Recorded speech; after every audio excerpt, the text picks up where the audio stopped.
بسم اللہ الرحمن الرحیم۔ پرنانی پرنانی اپنی کوٹم کی نہیں بلکہ سارے محلے کی پرنانی تھی۔ بچے تو بچے، ہر جانے والے بوڑھا ہو یا جوان ان کو پرنانی کہتا تھا۔ زندگی کے باغ میں ان کی ہنسی ایک ایسے طرح کی مانند تھی جو خزاں کے متواتر جھونکوں سے لنڈ بنڈ رہ گیا ہو، پل پول آنے بند ہو گئے ہو، اور جو صرف اس انتظار میں کھڑا ہو کہ فنا کی آندھی اسے گرا دے، اور وہ جو کبھی زین چمنتا کوڑا سمجھ کر پھینک دیا جائے یا حق اس کو اپنی اعضا بنا لے۔ پرنانی کی عمر کا یہ 125واں مرحلہ تھا۔ دل کے لال گلے میں جوانی گزری تھی۔ بہادر شاہ مول تاجدار انہی کی گودیوں میں پلے بڑے، جوان ہوئے، تخت پر بیٹھے، اور انہی کی آنکھوں کے سامنے رنگون بھیجے گئے۔ ان کا اپنا کنبہ بھی کچھ کم نہ تھا۔ 7 بیٹے اور 5 بیٹیاں، اور پھر پوتے پوتیاں، نواسے نواسیاں۔ خدا کی دی ہوئی جیتی جاگتی ایک دولت تھی جس پر بیٹی ہوئی پرنانیاں راج کیا کرتی تھی۔ لیکن یہ ساری بہار کچھ تو غدر میں لوٹ گئی اور کچھ موت نے تاراج کر دی۔ شاہی زمانے کا اتنا بڑا ڈنڈار مکان اور ایک بڑھیا کا دم، صرف ایک نواسی آمنہ تھی۔ وہ کبھی کبھی دن بھر کو آ جاتی تو بیچاری کا دل بہل جاتا۔ آمنہ اپنی ذات سے تو خاصی محبت کرنے والی لڑکی تھی، مگر اس کا خاوند بڑا دماغ چھوٹا مرتا، اور بچے ایسے بورے اٹھے تھے کہ خدا کی پناہ۔ تاہم پرنانی کا ان کے سوا تھا بھی کون؟ اتفاقاً اتنے ہی دنوں میں آمنہ کے میاں احمد مرزا کے باپ کا انتقال ہو گیا۔ احمد مرزا کا کوئی ٹھکانہ رہا نہیں، خود کماؤ نہ تھے، باپ کے صدقے میں دناتے تھے۔ قصہ مختصراً، آمنہ کرائے کے مکان سے اٹھ نانی کے پاس آ گئی، اور مرزا صاحب باپ کے دسترخوان سے اٹھ کر ننھیا ساس کے دسترخوان پر آ بیٹھے۔ کچھ دن تو بڑی بی کی خوب خاطریں ہوئی۔ ان کو نہلایا جاتا، دھلایا جاتا تھا۔ میاں احمد مرزا بھی باہر آتے جاتے سلام کرتے تھے۔ بچے ذرا سا بھی غل مچاتے تو بیسیوں فضیحتیں سنتے۔ جانتا تھا کہ پکا پان ہے، آج نہ مری کل مری، ان پر قبضہ ہو جائے، مگر بڑھیا کی پرانی ہڈیاں تھی۔ پان سے کاگی کھایا تھا، وہ ایسی جلدی کیوں مرتی؟ اس کی تو اس بڑھاپے میں مٹی خراب ہونی تھی۔ عرض ہے، جب بڑی بی نے مرنے کا نام نہ لیا اور انہی کی ہر چیز پر آمنہ اور اس کے شوہر کا تسلط ہو گیا تو بال پڑے مٹکے کی طرح غریب کو باورچخانے کے پاس ایک کوٹلی میں ڈال دیا۔ چند روز تک تو بوڑھی اپنی حالت پر روتی رہی، پھر اسے صبر آ گیا۔ 2-4 پرانی چیزیں جو اس نے اپنی کوٹری میں رکھ لی تھی اور جن کے اب وہ مالک تھی، ان سے دل بہلانے لگی۔ گھنٹوں ایک ایک چیز کو دیکھتی اور آپ ہی آپ باتیں کرتی۔ یہ نہ سونے چاندی کے برتن تھے، نہ قیمتی زیورات، نہ کوئی خواب و ضربت کا لباس تھا، نہ دولت کے مخفی خزانے، لیکن بوڑھیا کے لیے یہ سب انمول بیجوڑ چیزیں اس کی زندگی کے افسانے کے دلچسپ ٹکڑے تھے۔ کہیں اس کو اپنا بچپن کھیلتا نظر آتا تھا تو کہیں جوانی۔ کسی شے میں وہ اپنی مرحوم مسرتوں کو مسکراتے ہوئے دیکھتی تھی تو کسی میں اپنی اولاد کی مٹی ہوئی تصویریں اسے دکھائی دیتی تھیں۔ کوئی ایسے 100 برس کی ایک تاریخ تھی جس کا وہ بڑے انہماک کے ساتھ مطالعہ کرتے رہتی تھی۔ ان پرانی یادگار چیزوں میں سب سے زیادہ دلچسپ اور اس کی سوانح حیات کا سب سے اہم باب ایک مرقع یا 1000 جامے کی دھلائی تھی، جسے سینکڑوں رنگ برنگ ٹکڑوں کو جوڑ کر بنایا گیا تھا۔ کپڑے کی کوئی ایک قسم ایسی نہ ہوگی جس کی کوئی نہ کوئی قطن اس میں نہ ہو۔ سبھی قسم کے نمونے اس میں موجود تھے۔ کوئی کپڑوں کی آثار قدیمہ کی نمائش تھی۔ ثقافت کے لحاظ سے اقلیت کی ساری شکلیں مختلف پیمانوں میں موجود تھیں۔ بیچ میں ایک چوکور پیازی رنگ کا ریشمی ٹکڑا سلیقے سے ٹانکا گیا تھا۔ جب کبھی یہ سی گئی ہوگی تو دیکھنے والے اسے گدوڑی نہیں بلکہ بناوٹ کا کرشمہ سمجھتے ہوں گے۔ لیکن اب بڑی بی کے ساتھ اس کا رنگ روپ بھی رخصت ہو چکا تھا۔ جوڑوں پر سے ٹانکوں نے دانت نکوچ دیے تھے، کہیں تانا ہی تانا رہ گیا تھا، بانا غائب تھا۔ جگہ جگہ سے کیڑوں نے بھی اپنی خوراک حاصل کر لی تھی۔ اس دھلائی کو بڑی بی کی سب سے زیادہ چہیتی بیٹی آمنہ کی ماں رقیہ نے اپنی جوانی کا رنڈافہ بہلانے کے لیے سیا تھا۔ پرنانی کے مشورے بھی اس کے جوڑ ملانے اور ٹکڑوں کی ترتیب میں خاص اہمیت رکھتے تھے۔ اس کا ہر پیوند ماں بیٹیوں کی زندگی کا راز، شادی غم کی تصویر، گونگے کا خواب اور آنکھوں سے گزرا ہوا ایک افسانہ تھا۔ اس لیے دوسرے نہ مٹنے والے اداغوں کی طرح بڑھیا اس کو بھی سینے سے لگائے رکھتی تھی۔ ایک دن کسی طریقے سے میں سپیری ہو رہی تھی۔ دنیا کے دکھانے کے لیے آمنہ نے چاہا کہ بڑی بی کی کوٹلی بھی صاف کر دی جائے۔ چنانچہ اس نے سارا گڑ گودڑ باہر نکال پھینکا تو بیچاری بہت ٹپٹائی، روئی، چیخی، منتیں کی، مگر آمنہ کی معذوری اور صغیر کے سامنے ایک نہ چلی۔ اب ادھر سپیدے ہو رہی تھی اور ادھر غریب بے آس بڑھیا کونے کونے میں اپنی چیزوں کو ڈھونڈتی پھرتی تھی۔ سپید ہو گئی تو پرنا نے اپنی کٹیا پر جا بیٹھی اور اپنے وقت کا زیادہ حصہ خاموش آنسو بہانے اور لمبے لمبے سانس لینے میں گزارنے لگی۔ دقیانوسی حال کے لوگوں کا قاعدہ ہے کہ وہ گھر کی پرانی چیزوں کو کتنی بیکار اور فضول کیوں نہ ہو ضائع نہیں کرتے اور داشت بعید بکار کہہ کر کسی مکان یا کسی کونے کا دورے میں رکھ دیتے ہیں۔ اس طرح آمنہ نے بھی گھر کی دوسری غیر ضروری چیزوں کے ساتھ بڑی بی کا گودڑ بھی سمیٹ کر کھاٹ کباڑ کی ٹوٹلی میں ڈال دیا اور بات آئی گئی ہونی۔ ایسی کئی تقریبیں آمنہ کے ہاں ہوئی اور بڑی دھوم سے ہوئی۔ معلوم دل بے رحم ہو، دل کھول کر بے روپیہ خرچ کیا۔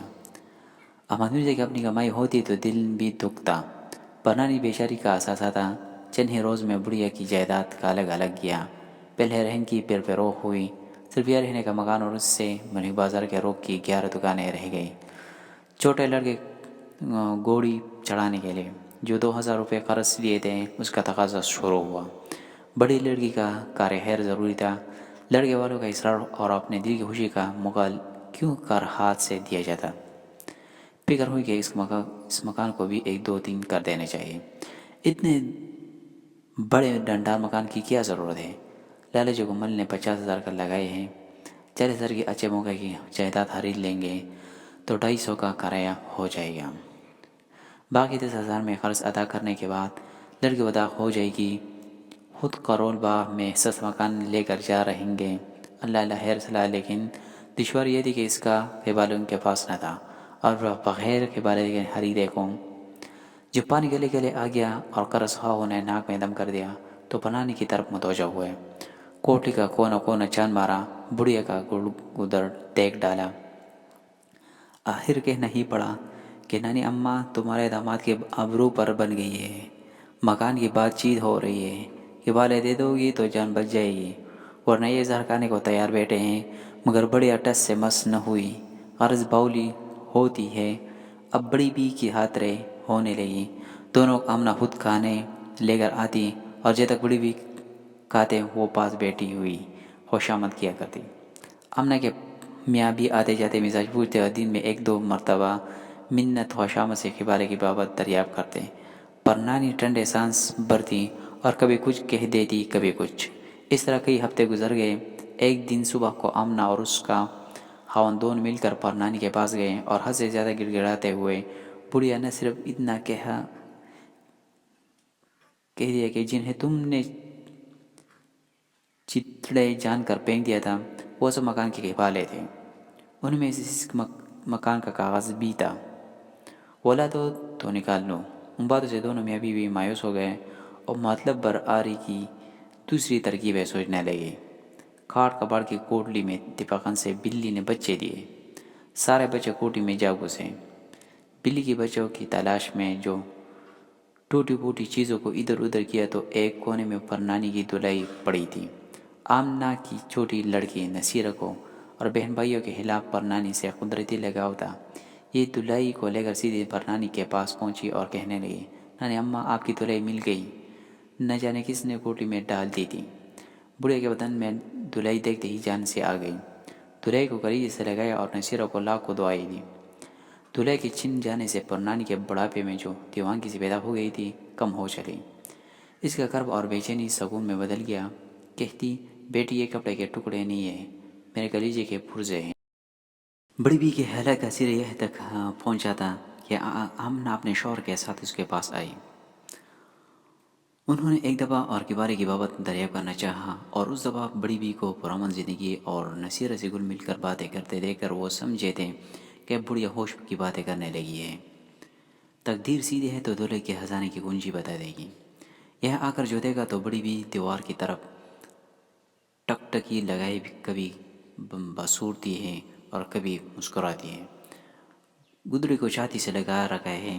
آمنہ حیران ہے کہ میں نے تو اسے اوپلوں کی کوٹی میں ڈلوا دیا تھا، یہاں کیوں کر آ گئی؟ مصنوعی ہنسی ہنستے ہوئے بولی، نانی اماں پھر تم اس منحوس دلہائی کو منگوا بیٹی، ایسے کیا اس میں لال جڑے ہوئے ہیں جو کسی آن چڑھوتی ہی نہیں؟ دیکھو تو صحیح موئی میں سے کیسی سڑی ہوئی بو آ رہی ہے۔ نصیرہ جا الگنی پر سے ساٹن کی دلائی اتار لا اور نانی اماں کو اڑا دے۔ نصیرہ دوڑ کر ساٹن کی دلائی لے آئی۔ آمنہ نے یہ دلائی بڑھیا کو اڑا کر اس کی گدڑی چھین لی اور نصیرہ کو دے کر کہا، جا اسے کوڑے پر ڈال دے۔ 2-4 منٹ تو پرنانی اس آفت ناگہانی کا مقابلہ کر سکی۔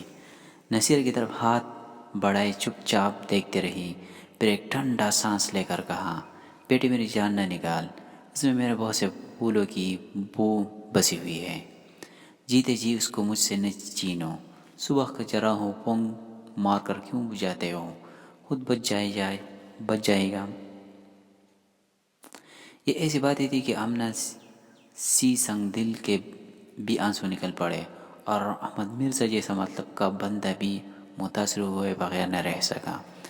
آمنہ نے نانی کے گلے میں باہیں ڈال دی، خون میں ابال آیا، آنکھوں نے سچی محبت کا اظہار کیا اور برے دل کو ضبط کر کے بولی، نانی اماں میں نے آج تک جو تمہارے ساتھ خطائیں کی ہیں اپنی بیٹی رقیہ کے صدقے میں معاف کر دو۔ میں شرمندہ ہوں کہ میں نے تمہارے ساتھ اچھا سلوک نہیں کیا۔ میں تم سے بارے کبھی نہیں مانگوں گی۔ تم کڑو نہیں، دل کو دل سے راہ ہوتی ہے۔ آنسو اگر جھوٹے نہ ہو تو بڑی قیمت رکھتے ہیں۔ بڑے بھی کو معلوم ہوا کہ اس کی دنیا بدل گئی ہے۔ اس کو آمنہ میں جنت کی حور نظر آئی اور اس نے اپنے تتراتے ہوئے ہاتھوں سے اس کی بالائی لی، گلے لگایا اور پیار گیا۔ یہ منظر دیکھ کر احمد مرزا بھی ننھیا ساس کے قدموں پر گر پڑے اور اپنی خطاؤں کا اعتراف کیا۔ بڑی بی نے انہیں بھی دعائیں دی۔ نصیرہ نے اپنی زندگی میں یہ نیا تماشا دیکھا۔ وہ کبھی دوسرے کو روتا دیکھ کر رونی صورت بنا لیتی تھی، کبھی بے چین ہو کر ادھر ادھر دیکھنے لگتی تھی۔ جب ندامت اور حشامت گلے میں مل چکے اور نصیرہ نے اپنی اماں کو یہ کہتے ہوئے کہ نانی اماں اب تو آپ ناراض نہیں، کھاؤ میری جان کی قسم، اور پرنانی کا یہ جواب کہ نہیں آمنہ تیری جان کی قسم میں تم سے سب سے خوش ہوں، میرا تمہارے سوا ہے کون؟ سنا اپنی اماں سے پوچھنے لگی کہ اماں نانی کو دلائی دے دوں؟ اب تو ملاپ ہو گیا۔ ماں نے بیٹی کی طرف اور نانی نے نواسی کی جانب ایک عجیب انداز سے دیکھا۔ آمنہ نے نصیرہ سے تو کچھ کہا نہیں، نانی سے بولی، نانی اماں جانے بھی دو، اس گدڑ کا کیا کرو گی؟ نہیں بیٹی رہنے دو، تمہارے ماں کی یادگار ہے، بڑھیا نے کہا اور نصیرہ پر نظر ڈالی۔ نصیرہ دلائی کو دبوچ کر لائی۔ بڑھیا کی ساری افسردگی دور ہو گئی تھی، اس کا خیال بدل چکا تھا۔ وہ مرنے سے پہلے مکان کا بوجھ بھی اپنی چھاتی پر سے ہٹانا چاہتی تھی۔ اسے یقین تھا کہ آمنہ اور اس کا فضول ہر شوہر سنبھل جائیں گے، اس لیے اس نے بڑے اطمینان سے جواب دیا، لاؤ دلائی میرے سامنے رکھو، میں اس بڑے ٹکڑے کا بھی قصہ سنا دوں۔ اور دلائی لے کر بڑے ٹکڑے کو ادھیڑتے ہی کہا، بچوں یہ 1000 جامے کی دلائی نہیں ہے بلکہ 1000 داستان ہے۔ پیاز رنگ کے ٹکڑے کو الگ کر کے حبانما ہاتھ میں لے کر کہا، یہ اس کی قبر تھی، لو نانی صدقے اور نانی کا مکان تم پر صدقے، لیکن دوسری جگہ کی طرح اس کی بربادی کے پیچھے نہ پڑنا، کہیں ایسا نہ ہو کہ سر چھپانے کا یہ جھونپڑا اور روٹی کھانے کا سہارا بھی چلا جائے۔ اللہ تم کو اس میں آباد رکھے اور تم اپنے بچوں کا سکھ دیکھو۔ دل کی چند عجیب ہستیاں۔